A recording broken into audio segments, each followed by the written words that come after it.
Hoje eu quero estudar com os irmãos mais um estudo de Apocalipse. E o motivo pelo qual quero estudar esse texto é porque ele encerra não só o capítulo 16, mas encerra também uma das sessões paralelas. Então nós vamos estudar esse estudo de hoje e depois vamos novamente suspender até talvez lá para final de fevereiro a gente retoma os estudos com a expectativa de conseguir fechar até no meio do ano, né? O estudo de Apocalipse todo, vão ficar faltando 5 capítulos. Abra então a sua Bíblia, Apocalipse 16, dos versos 8 até o verso 21. Eu vou fazer a leitura, você acompanhe aí na sua Bíblia, prestando muita atenção nos detalhes desse texto. O quarto anjo derramou a sua taça sobre o sol, e foi-lhe dado queimar os homens com fogo. Com efeito, os homens se queimaram com intenso calor e blasfemaram o nome de Deus, que tem autoridade sobre estes flagelos, e nem se arrependeram para lhe darem glória. Derramou o quinto a sua taça sobre o trono da besta, cujo reino se tornou em trevas, e os homens remordiam a língua por causa da dor que sentiam, e blasfemaram o Deus do céu por causa das angústias e das úlceras que sofriam, e não se arrependeram de suas obras.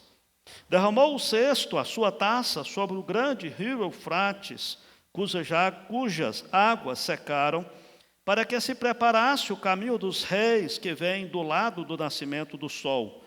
Então vi sair da boca do dragão, da boca da besta e da boca do falso profeta 3 espíritos imundos, semelhantes a rãs, porque eles são espíritos de demônios, operadores de sinais, e se dirigem aos reis do mundo inteiro com o fim de ajuntá-los para a peleja do grande dia do Deus Todo-Poderoso. Eis que venho, como vem o ladrão. Bem-aventurado aquele que vigia e guarda as suas vestes, para que não ande nu e não se veja a sua vergonha. Então os ajuntaram no lugar que em hebraico se chama Armagedon. Então derramou o sétimo anjo a sua taça pelo ar, e saiu grande voz do santuário do lado do trono, dizendo: feito está. E sobrevieram relâmpagos, vozes e trovões, e ocorreu grande terremoto, como nunca houve igual desde que há gente sobre a terra. Tal foi o terremoto, forte e grande. E a grande cidade se dividiu em 3 partes, e caíram as cidades das nações. E lembrou-se Deus da grande Babilônia, para dar-lhe o cálice do vinho do furor da sua ira. Todas as ilhas fugiram, e os montes não foram achados. Também desabou do céu sobre os homens grande saraivada, com pedras que pesavam cerca de 1 talento. E por causa do flagelo de chuva de pedras, os homens blasfemaram de Deus, porquanto o seu flagelo era sobremodo grande. Amém? Texto difícil, né? Vamos orar. Obrigado, Pai, pela oportunidade que o Senhor nos dá de estudar a Tua palavra. Nós suplicamos que Teu Espírito Santo, o mesmo que inspirou esta Escritura, esteja agora nos explicando a mesma e aplicando na nossa vida, a fim de que sejamos exortados a andar dentro da Tua vontade, apacentados o nosso coração diante de tantas tribulações que Teu povo tem enfrentado. Ensina-nos nesta hora, é a nossa oração, em nome de Jesus. Amém, Senhor. O meu amado diácono de plantão já podia desligar esse ar aqui para nós, por gentileza. Meus amados, nós estamos estudando Apocalipse, intencionalmente, obviamente. Estamos aprendendo que Apocalipse quer dizer revelação. E se é revelado, não é para ficar oculto. Revelado é para que nós possamos entender. Muitos cristãos têm evitado estudar Apocalipse, porquanto acham meio aterrorizante, né? Só que nós precisamos lembrar de que o Apocalipse se torna um livro difícil de entender ou incompreensível se nós não tivermos as pressuposições básicas do que é esse livro. Nós estamos aprendendo já, esse é o 36º estudo que temos. Se alguém tiver interesse de acompanhar os demais, estão no YouTube, no canal da igreja. Mas nós estamos aprendendo que, na realidade, o Apocalipse foi um livro escrito com muita naturalidade para as pessoas a quem ele foi escrito. Para os leitores originais, as pessoas a quem esse livro foi escrito, eles sabiam perfeitamente do que estava se falando, do que estava tratando. Os irmãos não precisavam de explicações exegéticas, como hoje nós precisamos, porque nós vivemos numa cultura diferente, nós vivemos com uma língua diferente da que foi escrito esse livro, nós vivemos num contexto diferente, numa época diferente. Por isso, nós precisamos estudar o livro, olhar esse livro com o raio-x de toda a palavra de Deus. E os irmãos que originalmente receberam essa carta, esse livro, eles entenderam porque o alicerce, a base para se entender Apocalipse, não é o futuro, é o passado, é o Velho Testamento. Tudo aquilo que se fala no Apocalipse é uma explicação que os irmãos lá que receberam a carta originalmente, eles entendiam, porque eles sempre tiveram na sua mente, no seu coração, às vezes até decorados, vários textos do Velho Testamento, a história do povo de Deus no Velho Testamento. E assim nós precisamos olhar esse livro. Já aprendemos também que esse livro não pode ser olhado, ou lido, ou entendido como se fosse uma sequência cronológica do primeiro até o último capítulo, mas são seções paralelas que voltam atrás para explicar a mesma história.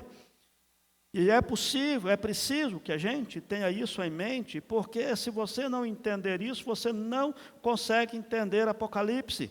Porque, de repente, ele vai caminhando e explicando o que está acontecendo na história. Ele fala da volta de Jesus, da destruição da terra, que acabou tudo. De repente, ele começa de novo a contar a mesma história, até chegar de novo na volta de Jesus e a consumação dos séculos. Aí ele volta de novo lá no começo. Essas 7 sessões paralelas precisam ser entendidas, porque sem elas nós não compreendemos Apocalipse. Não é possível, não tem sentido, não tem lógica o livro, se você tentar olhar de forma cronológica. Coloca o próximo slide, por favor, minha irmã. Então, quando nós olhamos essas 7 sessões paralelas, nós começamos a entender o que João estava dizendo. Nós aprendemos também que esse livro, ele é uma linguagem simbólica. João estava tendo uma visão, e ele escrevia de 2 formas, ou que ele ouvia, que de vez em quando vinha uma voz, diz, escreve isso, então o próprio Jesus ditava para ele escrever, ou ele narrava o que ele estava vendo. E quando ele tinha a visão, ele escrevia de tal forma que nós, ou as pessoas a quem foi escrito o livro, pudessem entender. É por isso que ele fala de ruas como de ouro. É por isso que ele fala de rios de cristal. Ele estava vendo isso e ele narrava o que ele estava vendo. É por isso que a linguagem, às vezes, é de difícil entendimento, porquanto ela é uma narração do que ele estava vendo. Não é necessariamente uma descrição de tudo que, como se fosse Deus colocando na mente dele, sem ele entender o que estava escrevendo. Ele sabia o que estava escrevendo, porque ele estava escrevendo o que ele estava vendo. Esse é Apocalipse. Apocalipse também não foi escrito a fim de você entender que são coisas que vai acontecer lá no futuro, quando Jesus voltar, mas de coisas que estão acontecendo atualmente. Os sinais, todas as descrições do fim dos tempos já estão acontecendo desde o nascimento de Jesus, como nós já vimos em vários textos. E essa ideia de que são sessões que terminam uma e começa, volta lá atrás para contar de novo, desde que Jesus nasceu, a exceção, depois nós vamos ver, são exatamente as 2 últimas, que ele já começa falando, mais ou menos aqui na destruição da grande Babilônia, mas esse é um outro assunto.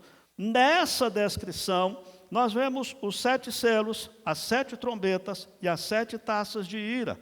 Nós estamos terminando as 7 taças de iras. Mas tanto as trombetas, quanto os selos, quanto as taças de iras, elas têm a mesma sequência.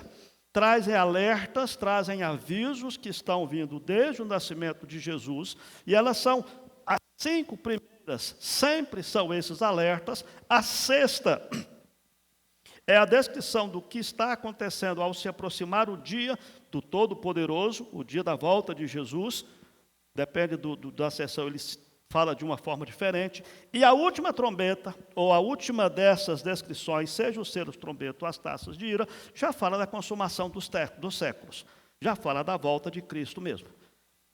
Portanto, nós temos que ter sempre esse raio-x do livro na nossa mente e lembrar de que tudo o que está escrito aqui são coisas compreensíveis para os irmãos e não pode ser ignorado simplesmente porque é difícil de entender. Outra coisa que tem trazido uma dificuldade muito grande para entender Apocalipse. Não vou trabalhar muito aqui que não temos tempo, já falamos sobre isso.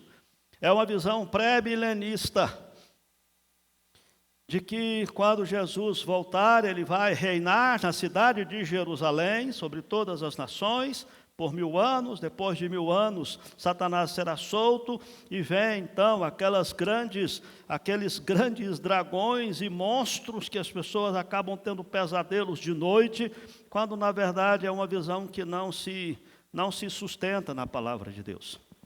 Mas esse, como eu disse, é um outro assunto. O que nós temos nesse texto está mais ou menos pautado ou aconteceu com a história de alguns heróis do Velho Testamento. Particularmente 3. Está mais ou menos o que aconteceu com o livramento de Deus com Josafá, quando a palavra de Deus diz em 2 Crônicas 20, de que ele foi cercado pelos inimigos. Ele faz uma oração dizendo: Senhor, nós não damos conta desses inimigos. E Deus então promove o milagre e os inimigos são vencidos sem que Josafá tivesse sequer que lutar. Outro episódio aconteceu também com Ezequias, naquele episódio de Isaías 37, quando Rabsaque cerca Jerusalém, manda aquela carta, dizendo: você acha que o Deus de vocês vai livrar vocês? E ele então entrega a carta no altar de Deus, e Deus envia um livramento, e todos os inimigos são vencidos, sem que o povo de Israel tivesse que tomar sequer uma espada para combater os inimigos. Um outro é sobre Débora e Baraque, em Juízes, capítulo 4 e 5. De igual forma, foi Deus que livrou o povo, foi Deus que libertou o seu povo. Porque há semelhança nessas histórias? Exatamente porque o texto está dizendo que quando Jesus voltar, será dessa forma. Será de uma forma, como diz o texto, como o ladrão de noite. Será de uma forma inesperada. E ele vem para livrar o seu povo. Esse dia é chamado do dia do Deus Todo-Poderoso. Grande dia do Deus Todo-Poderoso, que está aí no verso 14 identificado. Que é o dia em que Deus, de fato, virá para consumar o século. É o dia da ira do Cordeiro, que nós já vimos todos todos os textos que já estudamos até aqui. No estudo passado, quando falou-se do primeiro, segundo e terceiro flagelo, nós estivemos aprendendo que essas taças da ira de Deus, que estamos continuando a estudar aqui, é a manifestação de um Deus santo contra o pecado e contra o pecador.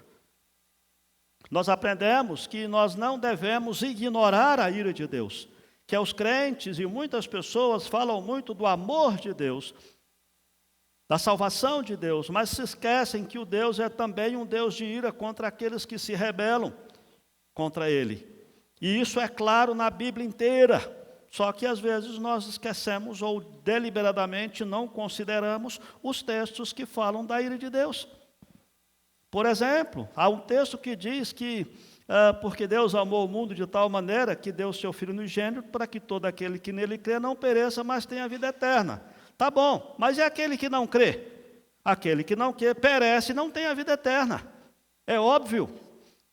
Só que nós nos recusamos a fazer esse tipo de conclusão, porque temos aquela visão de que Deus é um Deus amoroso e compassivo, inclusive com o pecado.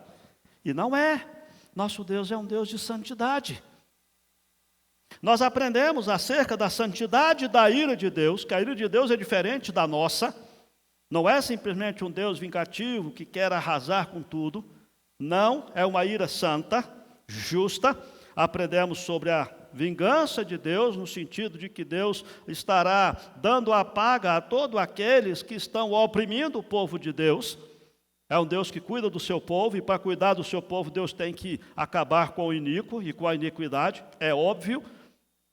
Nós aprendemos que o nosso Deus é um Deus justo, aprendemos acerca dos benefícios da ira de Deus, benefício para o povo de Deus, e aprendemos acerca da salvação, que recebemos através, ou pela ira de Deus, nós somos salvos, porquanto Deus tira de nós o nosso próprio pecado e acaba com toda lágrima através da sua ira que consome os inimigos de Deus, que também são os nossos inimigos, inclusive o próprio diabo e seus anjos. Chegamos então agora ao final da quinta sessão paralela, como nós já vimos, e aqui eu gostaria de trazer desse texto, as explicações desse texto, acerca das características desse grande dia do Deus Todo-Poderoso. Como disse, a primeira até a quarta ou a quinta taça da ira de Deus corresponde aos 5 primeiros selos e às 5 primeiras trombetas, que são alertas, e vai-se chegando um clímax, o ápice, que é o dia da volta de Jesus. Quais são as características disso? Vamos lá então. A primeira característica que o texto nos traz, dos versos 8 até o 11, é o fim da graça comum.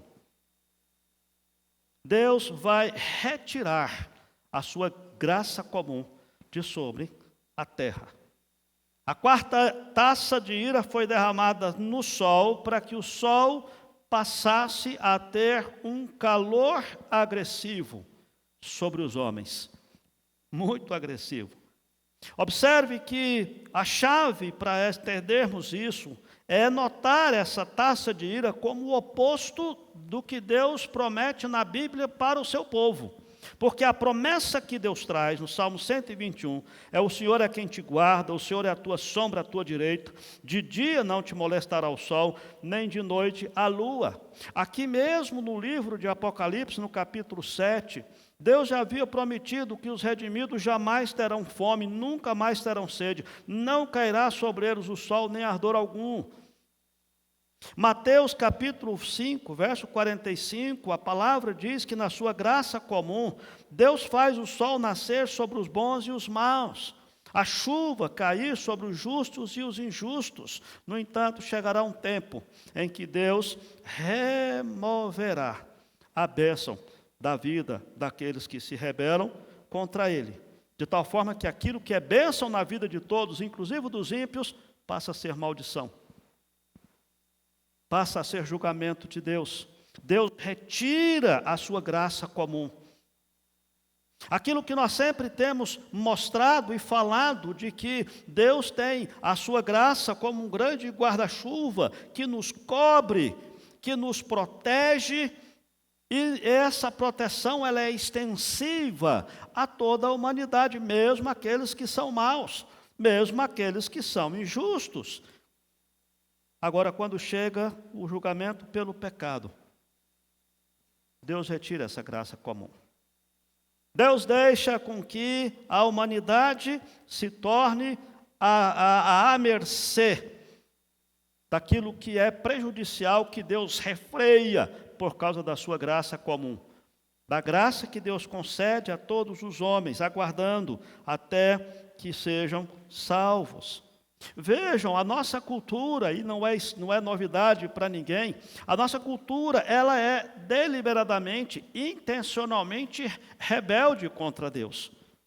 Nós olhamos, vou te dar só um exemplo simples, nós olhamos essa questão da pandemia, e a gente olha para a ciência como se a ciência pudesse ser identificada como sendo um Deus, como tendo a palavra final, e não tem.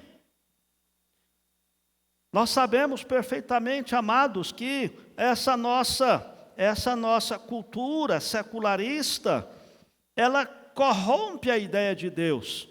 tenta tirar de qualquer forma a ideia de que Deus existe, da cabeça das nossas crianças, dos nossos adolescentes, da nossa própria cabeça.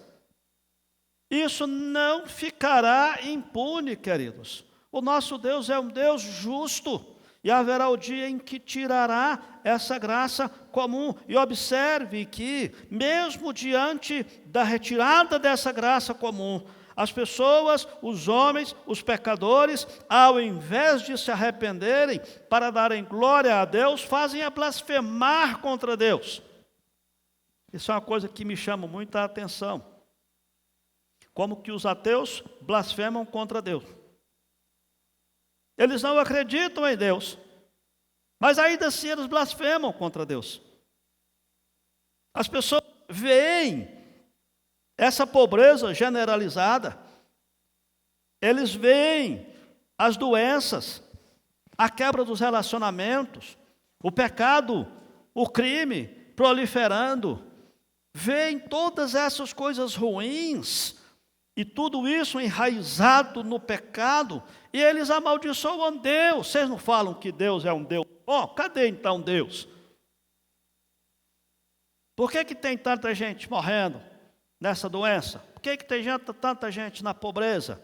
Por que tem tanta gente passando por lutas e sendo, às vezes, até mortos? Cadê Deus? E começam a blasfemar contra Deus, se esquecendo de que tudo isso é resultado exatamente da rebeldia contra Deus. Mas eles não enxergam isso. Não existe outra explicação a não ser a rebeldia do ser humano contra Deus. Mas mesmo sofrendo as consequências do seu pecado, ainda assim blasfemam contra Deus. Os irmãos se lembram, talvez até vale a pena fazer uma leitura rápida aqui em Romanos capítulo 1, que explica isso. Paulo diz, no verso 18, a ira de Deus se revela do céu contra toda impiedade e perversão dos homens que detêm a verdade pela injustiça. E lá na frente, um pouquinho mais à frente, no verso 26, diz assim, por causa disso os entregou Deus a paixões infames, porque até as mulheres mudaram o modo natural de suas relações íntimas por outro, contrário à natureza. Semelhantemente, os homens também, deixando o contato natural da mulher, se inflamaram mutuamente em sua sensualidade, cometendo torpeza, homens com homens, e recebendo em si mesmos a merecida punição do seu erro. Verso 28, e por haverem desprezado o conhecimento de Deus, o próprio Deus os entregou a uma disposição mental reprovável, para praticarem coisas inconvenientes, cheios de toda injustiça, malícia, avareza, maldade, possuídos de inveja, homicídio, contenda, dolo, malignidade, sendo difamadores, caluniadores, aborrecidos de Deus, insolentes, soberbos, presunçosos, inventores de males, desobedientes aos pais, insensatos, pérfidos, sem afeição natural e sem misericórdia. Ora, conhecendo eles a sentença de Deus de que são passíveis de morte os que tais coisas praticam, não somente as fazem, mas também aprovam os que assim procedem. Essa é a nossa sociedade, queridos. Por causa da rebeldia contra Deus. Você pode perceber que as pessoas que fazem coisas erradas, que participam de corrupção, que participam que armam coisas erradas, assaltos, às vezes até assassinatos. Essas pessoas não têm consideração para com o próximo. Nós vemos isso recentemente, quando vimos aquelas constatações de políticos que estavam desviando o dinheiro que era para comprar respiradouros para aqueles que estavam morrendo nos hospitais. Como que alguém com o mínimo de bondade no coração faz um negócio desse? É ilógico se pensarmos acerca da própria moralidade do ser humano, só que corrompeu demais. E é isso que está acontecendo no mundo. A corrupção chegou a tal ponto que as pessoas não percebem isso. Que tudo isso que Paulo diz aqui em Romanos, capítulo 1, é resultado da rebeldia do ser humano, porque Deus os entregou. Deus deixou, querem viver no pecado, então vivam, a consequência virá. E aqui em Apocalipse, capítulo 16, está falando dessa consequência. Não só sobre a sociedade, mas o quinto flagelo, ou a quinta taça de ira, fala acerca da maldição de Deus, do julgamento de Deus sobre o mundo e também como alvo os líderes da oposição, o trono da besta. Nós já estudamos sobre isso. Por isso não vou me delongar nessa questão da besta, só lembrando que a besta aqui é a fera selvagem, não é um dragão esquisito que a gente vê nos filmes. Agora veja, esse julgamento das trevas, do reino que se tornou em trevas, é baseado na quarta praga do Egito. Quando Deus coloca o Egito em trevas, uma das 10 pragas, exatamente como afronta ao Deus Ra, do qual Faraó se dizia representante, que é o Deus do sol, e Deus então afronta aquele Deus, falso Deus, trazendo trevas sobre a terra do Egito. E aqui de novo nós vemos a mesma descrição. É Deus envergonhando o domínio satânico por trás dos governos que se opõem ao Evangelho. É óbvio que se algum político nosso falasse isso para a nação, de que o que está acontecendo na nossa nação é resultado da rebeldia contra Deus, ele seria talvez expulso do seu cargo, ridicularizado. Mas é exatamente isso. As aflições, as calamidades que nós estamos vendo estão nas aflições descritas no julgamento de Deus aqui em Apocalipse. Mesmo aquelas que são forças da natureza. Não, pastor, mas força da natureza não é por causa da rebeldia do homem. É, queridos, é. Primeiro porque nós sabemos que é por causa da rebeldia do homem que o homem estraga a natureza e provoca secas e várias outras calamidades, digamos, naturais. E segundo, é porque a criação de Deus foi perfeita. E foi o pecado que, em última instância, foi o pecado que corrompeu esse equilíbrio entre Deus e a natureza, entre o homem e a natureza. Tanto é que o apóstolo Paulo ensina que a própria criação geme, aguardando essa restauração também. Então Deus tira a graça comum e as pessoas ainda assim não se arrependem. A segunda lição que nós tiramos desse texto acerca dessas características do grande dia do Deus Todo-Poderoso é o fim da paz com Deus. Deus deixa de ter paz com os homens ímpios. Talvez se diga, mas Deus tem paz com os homens ímpios? Tem, Deus é gracioso. A palavra diz que Deus, ele é paciente. A palavra diz que ele é longânimo. A longanimidade de Deus faz com que Deus deixe os homens ímpios praticarem a impiedade por um tempo, por mais tempo. Na longanimidade, Deus envia os seus pregadores para que os ímpios possam ouvir a palavra e buscar a presença de Deus, mas lembrem-se que longanimidade quer dizer paciência exagerada, mas não quer dizer paciência infinita. Um dia acaba a paciência de Deus. E vem então esse dia que está falando aqui. Ele diz que derramou a sua taça sobre o rio Eufrate, cujas águas secaram para que se preparasse o caminho dos reis, que vem do lado do nascimento do sol. Como eu disse para os irmãos, as pessoas que receberam essa carta sabiam exatamente do que estava sendo falado. O rio Eufrates era a fronteira entre as terras que Deus deu a Israel e os inimigos que tinham depois do rio Eufrates. Secar o rio Eufrates quer dizer que Deus permitiu com que as nações que estão acima do rio Eufrates pudessem atravessar o rio a pés secos e atacar o próprio povo de Deus. Vejam que o que está em jogo aqui, amados, é a ideia de que os inimigos de Deus se reúnem e se rebelam contra Deus, e ao mesmo tempo que estão pensando que estão fazendo uma força-tarefa para combater a Deus, estão sendo ajuntados num só lugar, a fim de serem destruídos por Deus. no dia do Deus Todo-Poderoso. E quando nós olhamos essa situação, nós percebemos de que esse julgamento de Deus, ele está chegando nesse clímax até que se chegue, de fato, à destruição dos inimigos de Deus. Ele traz aqui também no verso 13, que viu sair da boca do dragão, da boca da besta e da boca do falso profeta, 13 espíritos imundos semelhantes a rãs, porque são espíritos de demônio, operadores de sinais, e se dirige aos reis do mundo inteiro, com a finalidade de ajuntá-los. Volto a dizer, o que aqueles irmãos sabiam perfeitamente é que volta-se a ideia de que Deus enviou uma praga para o Egito, a praga, uma das 10 pragas, que são as rãs. E a ideia é que se tanto para a corrupção quanto para o engano dos demônios que estão agindo no decorrer de toda a história. Preste atenção, não é que vai haver um dia em que todos os reis da terra, eles serão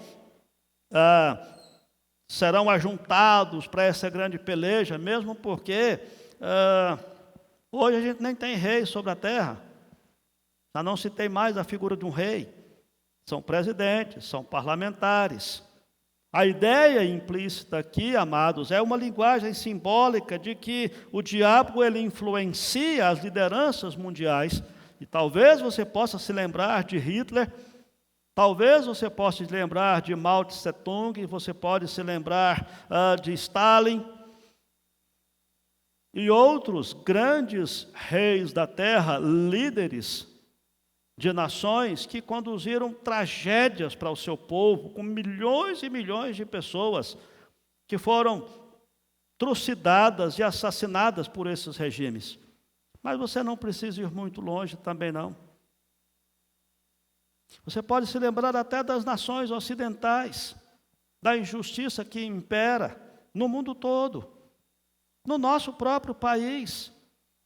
Essa, amados, é a ideia implícita aqui, porque essa trindade profana, que é o dragão, a besta e o falso profeta, significa Satanás, significa a regra tirânica do anticristo e os falsos mestres que temos na sociedade, que adotam posturas como se fossem Deus, que tem a última palavra sobre tudo e descarta a existência de Deus.